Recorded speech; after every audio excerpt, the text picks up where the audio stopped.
नमस्ते बच्चों, my self Jaiswal sir. हम पढ़ रहे हैं class 10th social science India and contemporary world part 2 chapter nationalism in India.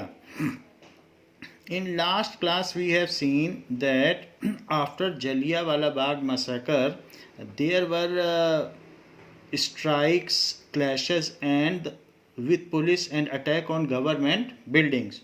So after seeing such kind of violence nationwide, not only in Amritsar. So the agitated Indians attacked on buildings at several places all over India. So Gandhi ji called off the Satyagraha movement. उन्होंने कहा था कि violence नहीं करना है। दो 379 people were attacked and in video we have seen that 1107 people were claimed to be killed by the jury. So, after such a mass killing, the people were agitated and attacked on buildings and police. So, Gandhi ji was displeased by this and he called off Satyagraha movement, as it was stated earlier that it was a movement without any violence. So, seeing violence spread,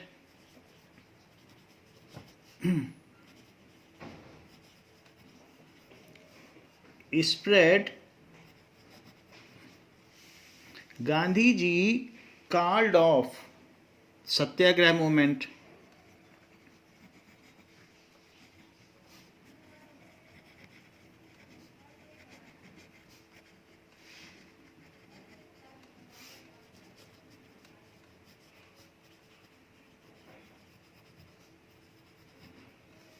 And decided to launch a more broad-based movement in India and decided to launch more broad-based और ऊंचे स्तर पर किसी दूसरे movement को launch करने का उन्होंने विचार बनाया लोगों को जागरूक करने के बाद।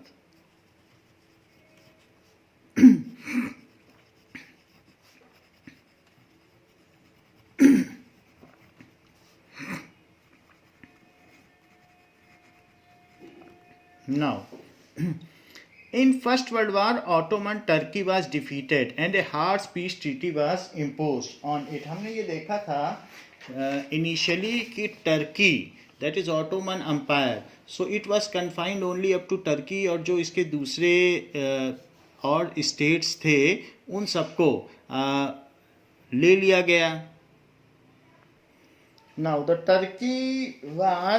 Ottoman Empire was confined up to Turkey and Balkan states, जो बाल्कन स्टेट्स थे रोमानिया, बुल्गारिया, सर्बिया, इन सब पर इसका ग्रीस, इन सब पर इनका कब्जा छूट गया और धीरे धीरे वो नेशन स्टेट्स बनते चले गए। ये हमने that is nationalism in Europe में पढ़ा है कि ऑटोमन एम्पायर धीरे धीरे वीकर हो गया और खलीफा की पावर कम हो गई। सो इससे इंडियन मुस्लिम काफ़ी डिस्प्लीज्ड थे और वो ब्रिटिशर्स के अगेंस्ट में जाना चाहते थे due to the result of First World War. So, in the First World War, Ottoman Turkey was defeated. In First World War, Ottoman Turkey was defeated.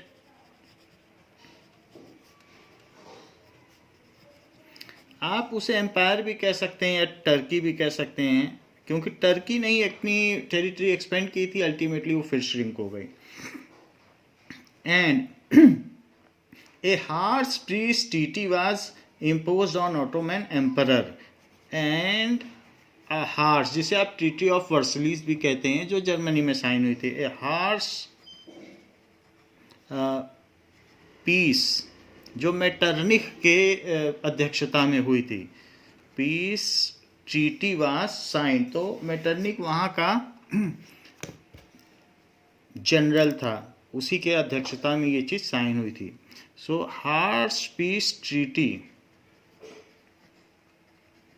Was signed. तो इससे मुस्लिम डिस्प्लीज हो गए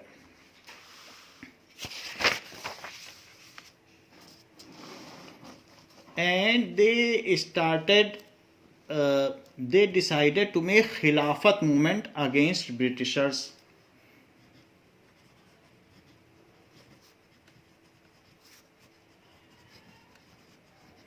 Signed on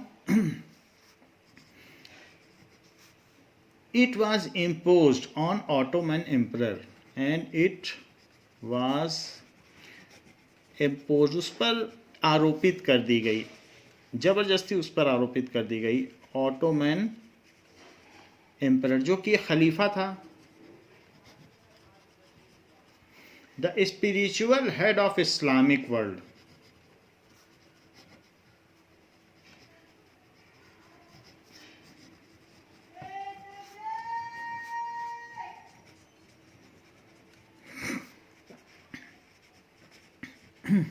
That is known as Khalifa. To defend the Khalifa's temporal power, Khalifat committee was formed in Bombay.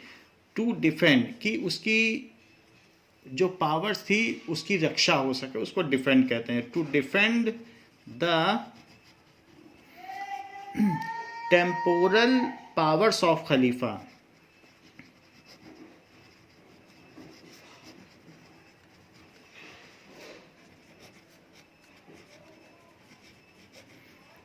क्योंकि जो खलीफा होता है वो complete इस्लाम का होता है, तो यहाँ के जो मुस्लिम्स थे वो एजिटेटेड थे ब्रिटिशर से. That means it is a kind of powers given to clergy और पोप और certain religious head. It is known as temporal power of Khalifa. So जो भी लौकिक शक्तियाँ होती वो उसकी छीन ली गई थी. सो द पावर्स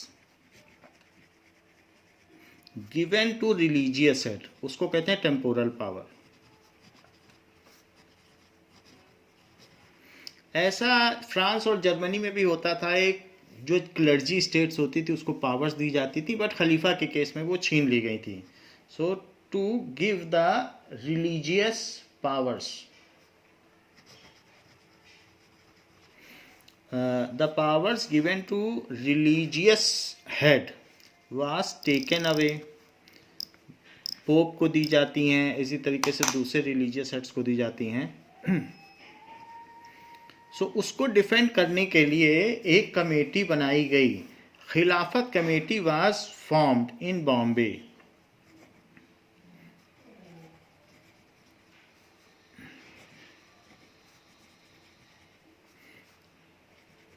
एक आयोग का गठन किया गया.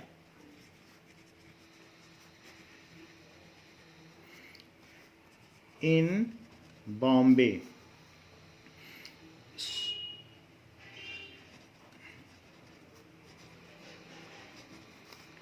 इन मार्च 1990. It is contemporary. आप देख सकते हैं ये समसामयिक है. 19 अप्रैल 1919 में जलियांवाला बाग हुआ और मार्च 1919 में खिलाफत कमेटी भी साथ ही साथ बनी. So it is contemporary. और तभी गांधी जी ने सत्याग्रह मूवमेंट भी वापस ले लिया था. Now a young generation of Muslim leaders like Mohammad Ali and Shaukat Ali began discussing with Mahatma Gandhi about the possibility of a united mass action of this issue. So Mohammad Ali and Shaukat Ali चाहते थे कि ब्रिटिशर्स के खिलाफ इस मूवमेंट को और बढ़ाया जाए. So now young generation of Muslim leaders Muhammad Ali and Shaukat Ali.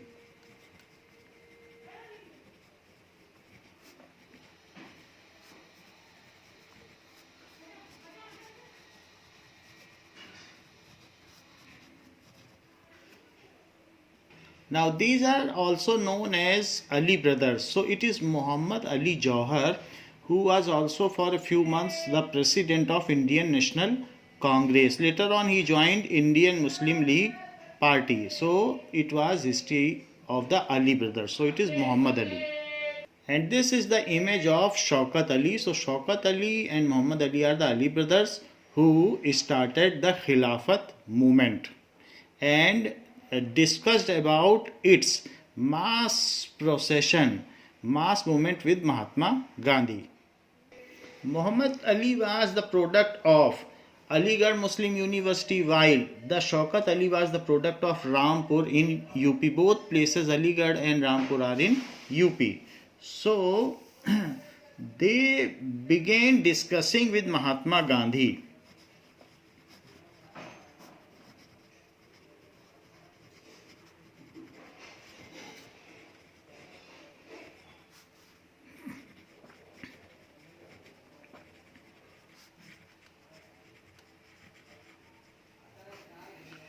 about the possibility of a united mass action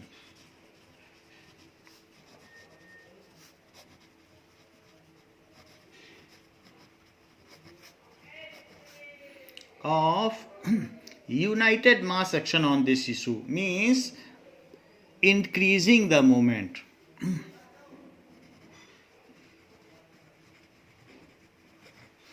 खिलाफत मूवमेंट, कि कैसे कॉमन पीपल को इसके लिए राजी किया जाए, तो इसके लिए उन्होंने महात्मा गांधी से बात की. Mahatma Gandhi saw this an opportunity to bring Muslim under the umbrella of United Nation movement. So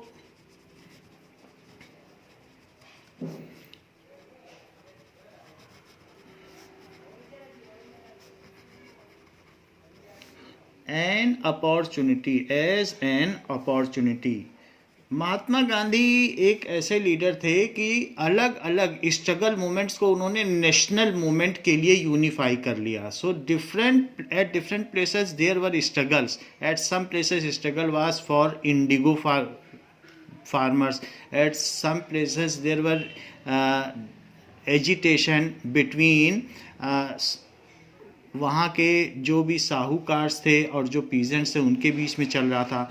तो जगह जगह के अलग अलग जो मूवमेंट्स थे, कहीं कहीं इंडस्ट्रियलिस्ट के बीच में मूवमेंट था, कहीं कहीं वर्कर्स के बीच में था, उन सबको उन्होंने नेशनल मूवमेंट के लिए यूज़ किया और सारे मूवमेंट को मिला के एक नेशनल मूवमेंट ही बना दिया. Though there were local issues but all were made related with national issues by Mahatma Gandhi, as he was a lawyer and a visionary also. So saw this as an opportunity. उन्होंने इसे अवसर के रूप में देखा कि देश के मुस्लिमों को भी राष्ट्रीयता के लिए एकजुट किया जा सकता है. So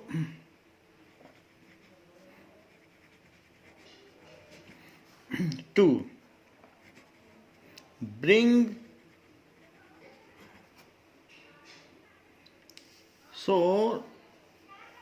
bring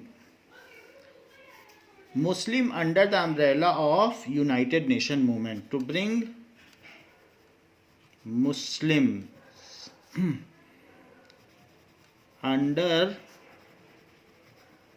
umbrella of, एक ही मूवमेंट के नीचे सबको ले आए, that is unified national movement.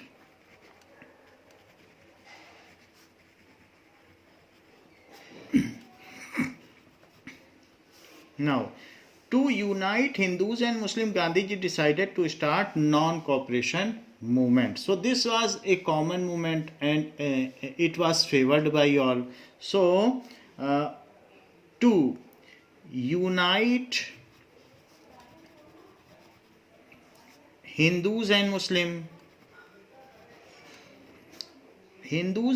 को उन्होंने यूनाइट किया नॉन कॉपरेशन, क्योंकि मुस्लिम भी एक ऐसा मूवमेंट चाहते थे कि वो खिलाफत करें. तो नॉन कॉपरेशन मूवमेंट असहयोग आंदोलन, तो उससे एक तरीके का सहयोग नहीं करना है ब्रिटिश गवर्नमेंट को.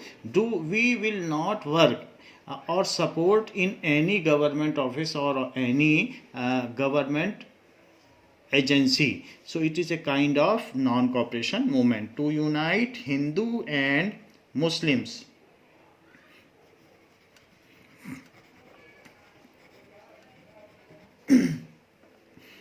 Gandhi ji decided to start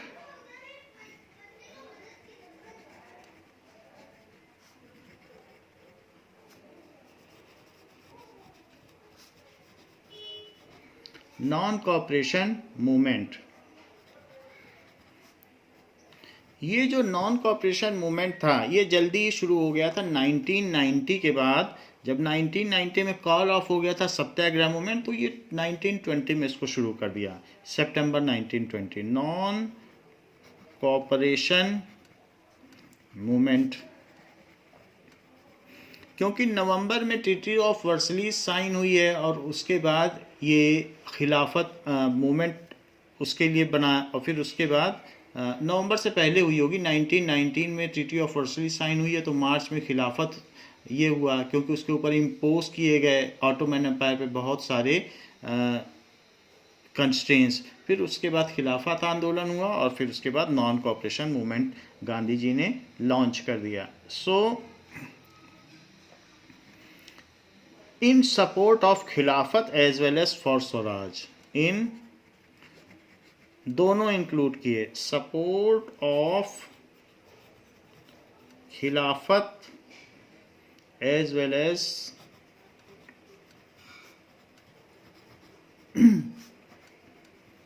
Swaraj. So as at the Calcutta session of Congress in September 1920, 1920 में दो सेशन हुआ, एक कलकत्ता में हुआ है और दूसरा नागपुर में हुआ है। तो दोनों सेशन 1920 में कांग्रेस के दो सेशन हुए। स्वराज ह्यूम ने कांग्रेस, इंडियन नेशनल कांग्रेस की स्थापना की। सो एट द कलकत्ता सेशन, तो वहाँ उन्होंने घोषणा कर दी कि असहयोग आंदोलन चलेगा। नॉन कॉपरेशन मूवमेंट का मतलब होता है कि अंग्रेजों से हम सहयोग नहीं करेंगे। सो असहयोग आंदोलन। At the Calcutta session of Congress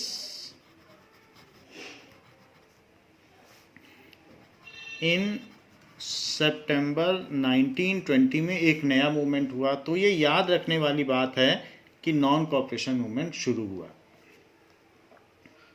Now this is a map showing that in Calcutta, so just try to locate, this is Calcutta in West Bengal. So it is West Bengal, this is East Bengal, now it is known as Bangladesh. So Bengal was now it was divided by Britishers in two parts later on.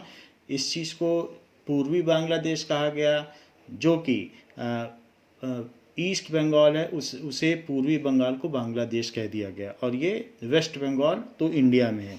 तो इसकी capital Calcutta है। यहाँ पर 1920 में कांग्रेस का session हुआ था।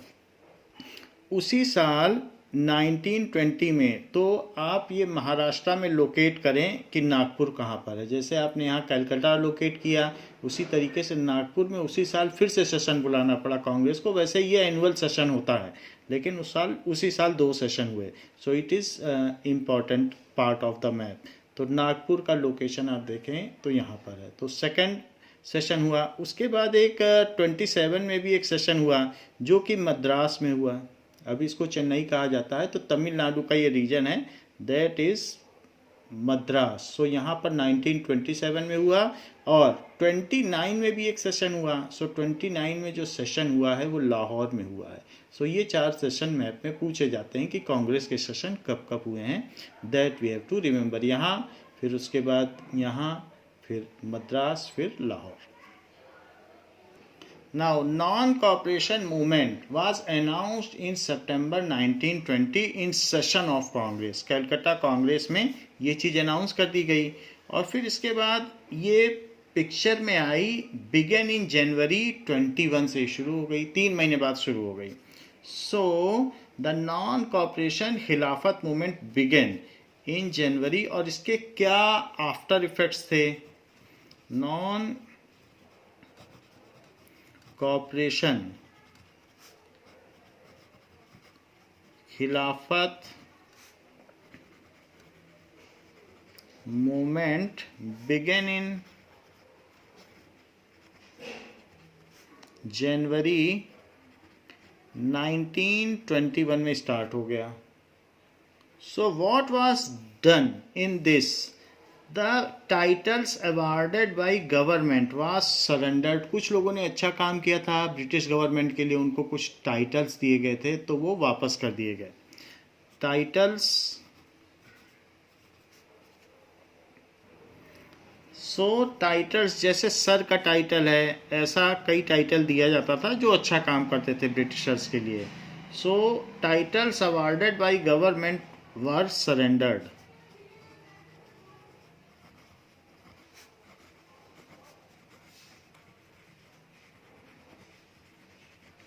वो लौटा दिए गए।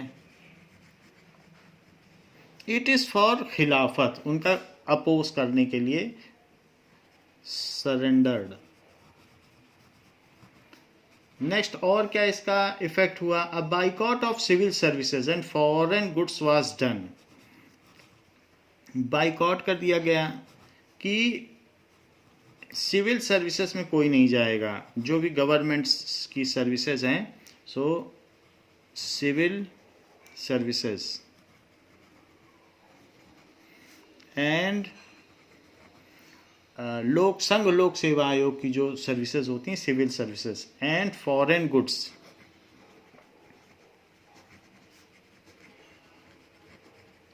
Was done. इन सब का भी बाइकआउट हो गया, सिविल सर्विसेज में कोई नहीं जाएगा। फॉरेन गुड्स का बाइकआउट थोड़े दिन के लिए हुआ था, बट जो इंडियन इंडस्ट्री थी वो तो कम्प्लीटली डिस्ट्रॉय कर दी गई थी ब्रिटिशर्स ने, तो इसलिए बाद में फिर फॉरेन गुड्स का यूज़ करना पड़ा, क्योंकि हमारे पास उसका कोई सब्सटीट्यूट नहीं था। और बाद में धीरे धीरे जो शिक्षक थे और जो दूसरे लोग थे वो वापस अपने काम पे लौटने लगे, क्योंकि फिर उनकी आजीविका का, सर्वाइवल का प्रश्न आ गया था। तो थोड़े दिन के लिए तो बाइकआउट रहा। All responded to the call of Swaraj. खैर पूना में और मराठा रीजन में इसका काफ़ी इम्पैक्ट देखने को मिला। All responded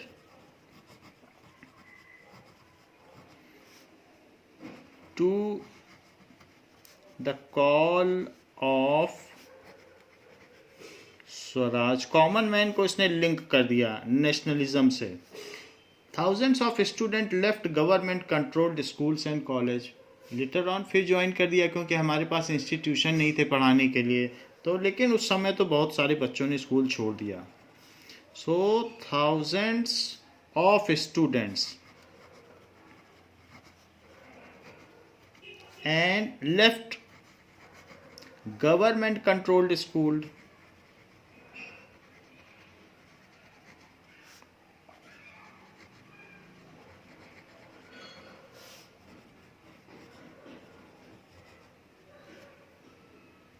and colleges.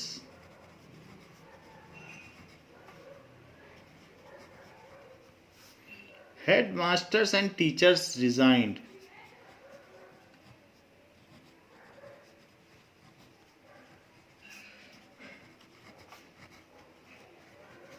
तो ये क्वेश्चन बनता है कि नॉन कॉपरेशन मूवमेंट के क्या आफ्टर इफेक्ट्स हुए। Lawyers gave up their legal practices. So हर तरीके से ब्रिटिश की जो इंस्टीट्यूशन थी उसको नॉन फंक्शनिंग के लिए सारा काम किया गया। So lawyers gave up their legal practices.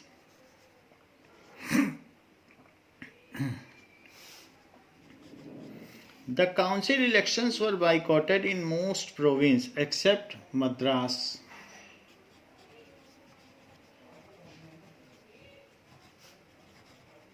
अलग अलग काउंसिल्स होती थी, बार काउंसिल्स, लॉयर्स की काउंसिल्स, या किसी भी चीज़ में काउंसिल होती थी, उसका हेड चुना जाता था, but those elections were boycotted. So elections समितियां होती थी, so these were boycotted. In most province, जितने भी राज्य थे, Madras province, Hyderabad, Bengal province, Bombay province, Surat province, ऐसे अलग अलग प्रोविंस थी।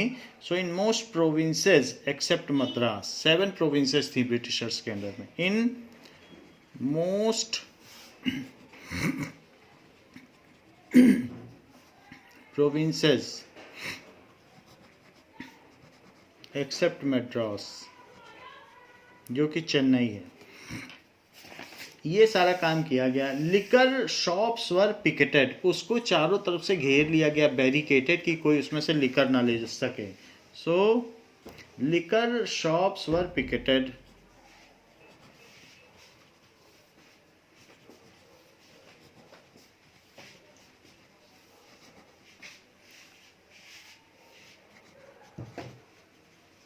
Next, foreign cloth burned in huge bonfire. Open में जो बर्निंग होती है ढेर लगाकर, उसको बोन फायर कहते हैं।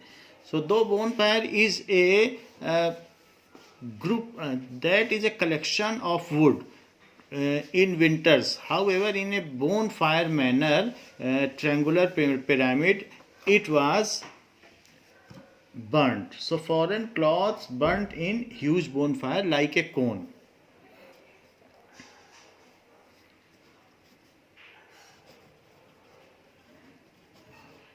सो इन सब चीज़ों का क्या इम्पैक्ट हुआ? ये जो non cooperation movement Gandhi ji ने चलाया था, so had it any impact on British rule?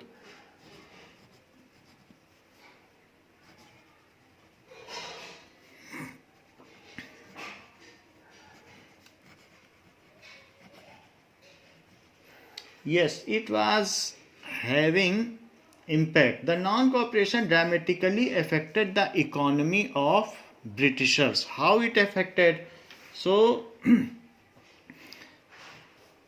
non-cooperation movement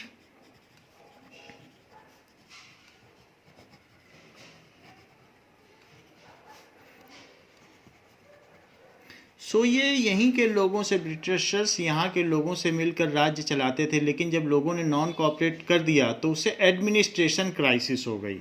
movement dramatically affected the economy of British.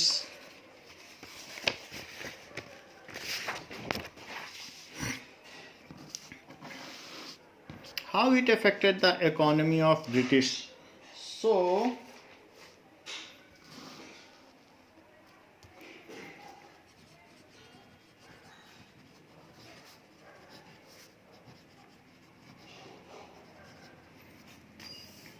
the import of foreign cloth halved between 1921 to 1922. 1920 में ये मूवमेंट आया था और 21 से 22 तक जो एक्सपोर्ट था, बाहर से आने वाला माल था, वो एक्सपोर्ट आधा हो गया, यहाँ पर उसका कोई ख़रीदार नहीं था। So the import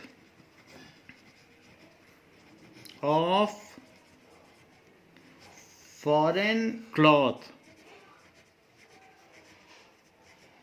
halved between 1921 and 1922, dropping from rupees 102 crore to 57 crore. Dropping from rupees 102 crore to rupees 57 crore. So उनका जो बिजनेस था इंडस्ट्री का, कॉटन इंडस्ट्री का, वो हाफ हो गया। Most of the cotton mill बंद भी करनी पड़ गई। Merchants and traders began to refuse to trade in foreign goods और फाइनेंस फॉरेन ट्रेड्स। जो व्यापारी थे भारत के, उन्होंने बाहर की चीज़ों में ट्रेड करना, व्यापार करना मना कर दिया। सो मर्चेंट्स एंड ट्रेडर्स, थोक व्यापारी और खुदरा व्यापारी, so merchants and traders began to refuse, that is wholesaler और ये retailers, so began to refuse to trade in foreign goods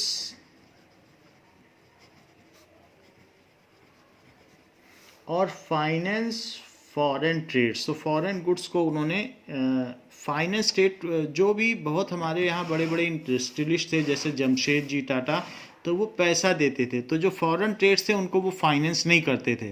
तो ऐसे केस में जब पैसा नहीं मिलेगा, किसी से लोन नहीं मिलेगा, तो ऐसे केस में जो ट्रेडर्स थे उन्होंने देखा कि बड़े बड़े जो फाइनेंसर्स हैं वो फाइनेंस ही नहीं कर रहे हैं, तो उन्होंने फॉरेन ट्रेड्स में they ceased to work with foreign trades.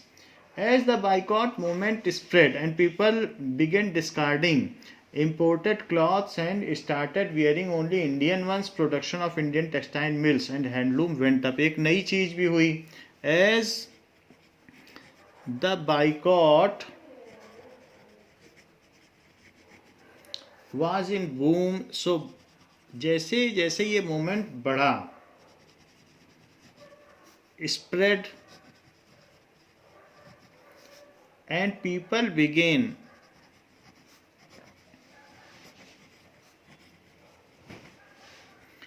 discarding imported clothes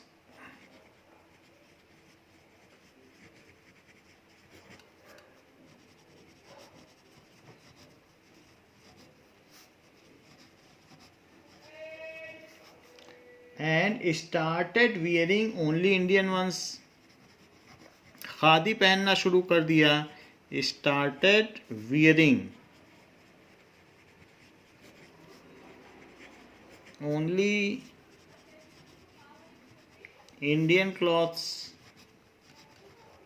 तो ऐसे केस में जो कि मेड फ्रॉम खादी था,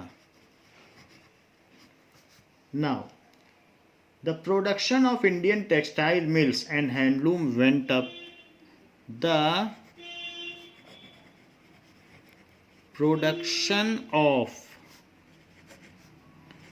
Indian textile and handloom went up. So this was the impact. तो एक क्वेश्चन बनता है कि नॉन कॉपरेशन मूवमेंट जो शुरू किया गया था उसका 1920 में जो शुरू किया गया था उसका क्या इम्पैक्ट हुआ। So this was its impact on British rule. Now there is a question, why non cooperation movement slowed down gradually. So non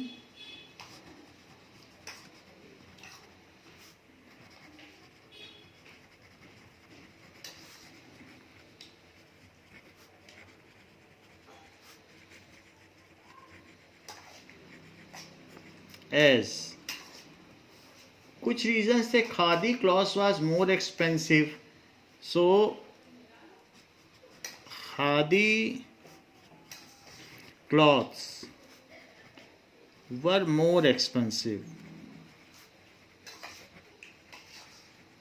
then, क्योंकि वो हथकरघा में बनता था, हैंडलूम में, और जबकि ये मिल में बनता था जो ब्रिटिशर्स का क्लॉथ था। Then the cloth produced in mills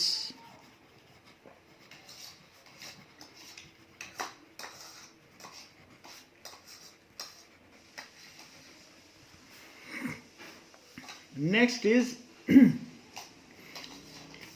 the boycott of British institution posed a problem. The movement to be successful, alternative Indian institution should be there.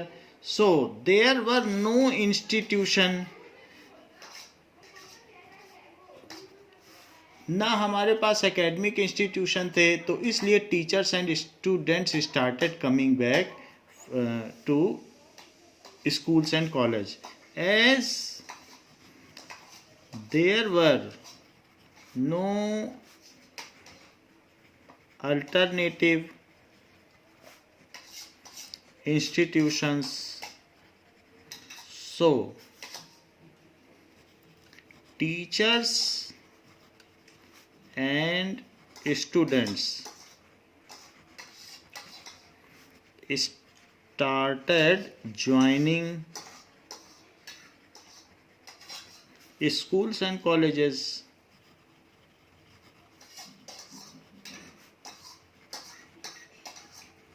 So school and colleges को उन्होंने फिर से join कर लिया now from the cities the non cooperation movement spread to countryside. इसका एक और भी इम्पैक्ट हुआ कि धीरे धीरे ये सिटीज़ में तो ये कर पाना मुश्किल था, क्योंकि सर्वाइवल नहीं हो पाता। अगर इंडस्ट्री से लोग अपने को हटा लेते, वर्कर्स अपने को मिल से हटा लेते, तो फिर वो क्या खाते। लेकिन ये फिर गांव की ओर फैला। So the movement spread to country side